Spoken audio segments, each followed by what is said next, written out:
Welcome to my YouTube channel Xenocosmos Beyond. Please subscribe. Let us begin. In the year 4065, a young man named Kyle, burdened by crushing financial debt, accepts a high-paying research position on a remote exoplanet D-169 colonized by humans back in 4020. Despite the fact he'll have to manage all the work alone, the job is isolating. No team, no colleagues, just him and a sprawling, semi-automated laboratory stationed on the far side of the planet, thousands of kilometers from the nearest human settlement. He arrives alone, dropped off by an interstellar cargo vessel. After unpacking his limited belongings, he begins the research assigned to him, routine at first, monotonous even. But the days stretch longer, and a strange nostalgia begins to settle in. He starts missing things he never thought he would: crowded streets, human voices, even traffic. One day, he hears an inexplicable noise coming from the lab's hydroponic garden. Alarmed, he rushes outside, only to find everything untouched, eerily calm. Dismissing it as a trick of the mind, he returns to his work. Later, as he studies a series of mineral samples, a flicker of phosphorescent light catches his eye through the window. He rushes again to investigate. Nothing. Silence. Emptiness. Doubt creeps in. Am I losing my grip on reality? He contacts his superior back on Earth, who arranges for him to speak with a psychologist via holo sessions. The virtual therapy sessions seem to help. The visions cease. The noises stop. The lab feels normal again. One night, the entire facility loses power. He sprints to the reactor chamber. No damage, no overload, no sign of failure. Confused and unsettled, he turns to leave when an unseen hand grabs his upper chest and yanks him violently to the floor. Heart pounding, he looks around. No one is there, and hand is vanished. The power surges back online. Desperate, he tries to contact his superior again. No response.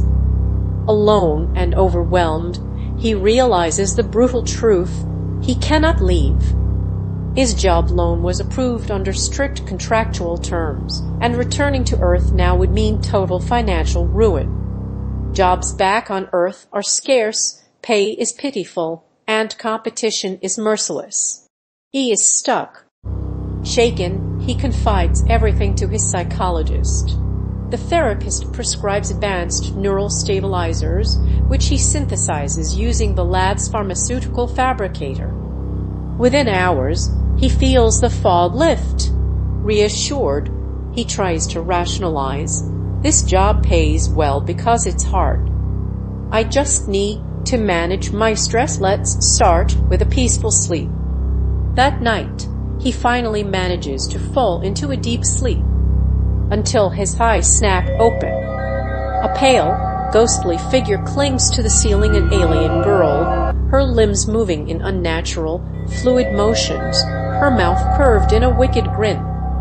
Paralyzed, he watches as she crawls down the wall toward him. She presses her hand against his mouth, and suddenly, images flood his mind. He sees her young, sentient, misunderstood, surrounded by humans in lab coats. They experimented on her. She was the last of her kind. The others had escaped. Only she remained trapped, studied, and ultimately left to die in this cold laboratory. Her memories are filled with pain. He feels her anger and resentment towards humans. He jolts awake, gasping, but the nightmare hasn't ended. She's still there, standing by his bedside. He faints. When he regains consciousness, she's gone. In blind panic, he dashes to the lab's exit. It refuses to open. Behind him, her footsteps echo. She's approaching. He smashes the emergency release and bursts outside into the cold alien night. She appears again, but this time with something else in motion. A message. She shows him visions of a spacecraft hidden near the lab. It had been her escape, but when humans discovered it, they shut it down. That ship, now dormant, amplifies her residual energy, binding her spirit to the physical plane. She pleads with him if he deactivates the ship's core via a control latch, she can disperse into the universe, free at last, like the others of her kind, free from this lonely existence. Moved by her pain, his heart softens. He feels her tormented soul, desperate for release. He agrees. He locates the ship, concealed just where she described. Inside, he finds the control panel and the latch. But then he sees it. Seated in the pilot's chair is her true form, a partially decayed, biomechanical alien body. A fusion of organic tissue and synthetic enhancements, long dead but preserved by the ship's containment field. As he turns around in shock, her ghost rushes into him, possessing his body. In his own voice, now laced with hers, she speaks. My original vessel was damaged while fleeing the Universe Council. They declared me rogue for taking control of ships and mines. I was shot down while escaping and crashed on this barren planet in this graveyard.